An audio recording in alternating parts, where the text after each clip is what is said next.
शास्त्रों में वर्णित है, कहा गया है, गुस्सा इंसान को खा जाता है। ऐसे में आपके परिवार में भी बहुत अधिक कोई व्यक्ति चिड़चिड़ करता है, गुस्सा करता है, बिना बात के ही उसके कारण कलेश होता है, तो शिव महापुराण के इन सरल उपायों को करके देखिएगा, निश्चित ही उस व्यक्ति का गुस्सा जो है शांत होगा। इसके पीछे अगर मैं अपने ज्योतिष ज्ञान की बात करूं तो मंगल ग्रह को माना जाता है। मंगल ग्रह उग्र होता है। ऐसे में आप सभी को जो है देखा होगा, मंगल ग्रह उग्र होने की अवस्था में बच्चा बहुत या बड़ा व्यक्ति बहुत अधिक गुस्सैल चिड़चिड़ स्वभाव का होता है, बिना कुछ जाने समझे ही बोल देता है। उसे पता नहीं है कि वह क्या बोल रहा है, उससे कई लोगों का दिल दुखता है, कलेश होता है, खुद को भी हानि पहुंचाता है, बाद में पछतावा होता है। ऐसी स्थिति में आपके साथ भी यह बात है, या आपके रिलेटिव, आपके पति, आपका बच्चा, आपके कोई भी व्यक्ति, स्वयं आप अपने लिए भी यह उपाय कर सकते हैं। निश्चित ही आपके जीवन को बल मिलेगा और आपकी बुद्धि स्थिर होगी, मंगल दोष दूर होगा और आपकी कामना सिद्ध होगी।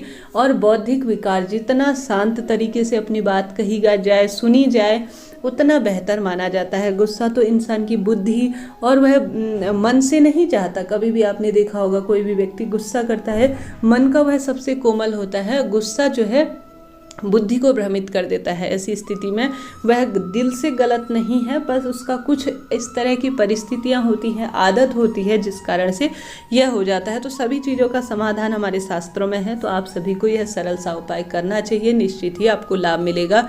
किसी भी शुभ दिन में देखकर आप कर सकते हैं, इसमें कोई दिक्कत की बात नहीं है। पहला उपाय जान लेते हैं। गुरुजी कहते हैं दोपहर के 12 बजे यह उपाय करना है। आप सभी को क्या करना है, 1 रुपये का एक सिक्का लेना है, लाल धागे में उसे बांध देना है। मंगल ग्रह से संबंध रखता है लाल धागा। और 1 रुपये का, 2 रुपये का, 5 रुपये का, जितने भी सिक्के हों उतने सिक्के ले लीजिए। एक ही लेना है, इस बात का ध्यान रखें। लाल धागे से उसे बांध दीजिए, बड़े आराम से वह बंध जाएगा। धीरे धीरे कोशिश कीजिएगा बांधने की। कोई भी ऐसा नहीं है कि कोई भी चीज़ नामुमकिन है, बड़े आसानी से बच जाता है, कोई दिक्कत की बात नहीं है। तो आप सभी को बांध लेना है।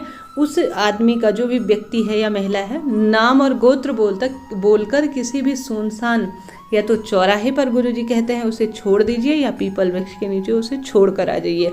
परंतु यह उपाय किसी भी दिन में 12 बजे करना है, इस बात का ध्यान रखिए, ठीक है। आप किसी के लिए भी यह उपाय कर सकते हैं। वीडियो आपके लिए उचित रहा हो, उपयोगी रहा हो, तो चैनल को आपसे अनुरोध है, लाइक कीजिएगा, शेयर कीजिएगा, सब्सक्राइब कीजिएगा। कमेंट्स बॉक्स में हर हर महादेव भी लिखना ना भूलें। तो पहला उपाय सरल था, आपको करना है। दूसरा उपाय गुरुजी कहते हैं, आप अगर जो व्यक्ति क्रोध करता है ना, उसके हाथ से महादेव के ऊपर एक पात्र में जल ले जाइए, उसमें शहद घोल दीजिए और शिवलिंग पर समर्पित करने से उसकी जबान में, उसके मन मस्तिष्क पर मिठास आती है, जैसे शहद होता है।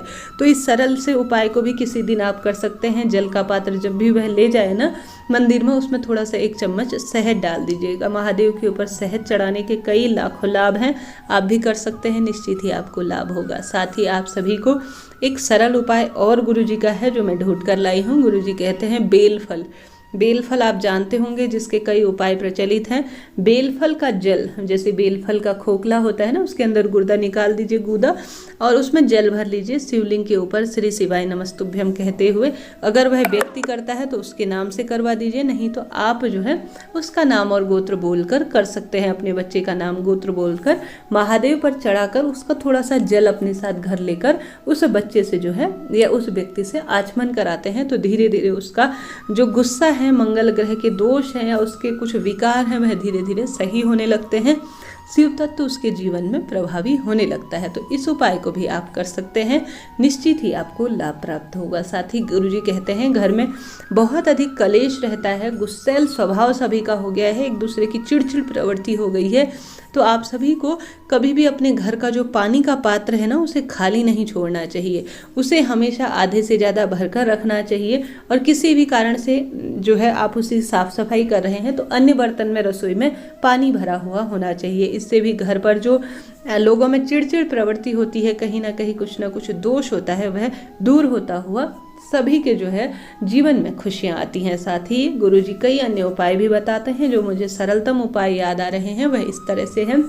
जब भी कुछ गुस्सा हो ना परिवार में, तो गुरुजी कहते हैं घर के चारों कोनों में, जैसे घर के 4 कोने हैं ना, इस कोने से लेकर अंतिम कोना होगा, बाहर नहीं, अंदर की तरफ, तो तुरंत आपको लग रहा है कि घर में कलेश होना है, कलह है, बच्चे चिड़चिड़ करते हैं तो हमेशा एक एक टुकड़ा चारों कोनों में कपूर का रखने से भी बहुत लाभ होता है। तो इस तरह से यह जानकारी थी। वीडियो उचित रही हो तो जय माता दी जरूर लिखें।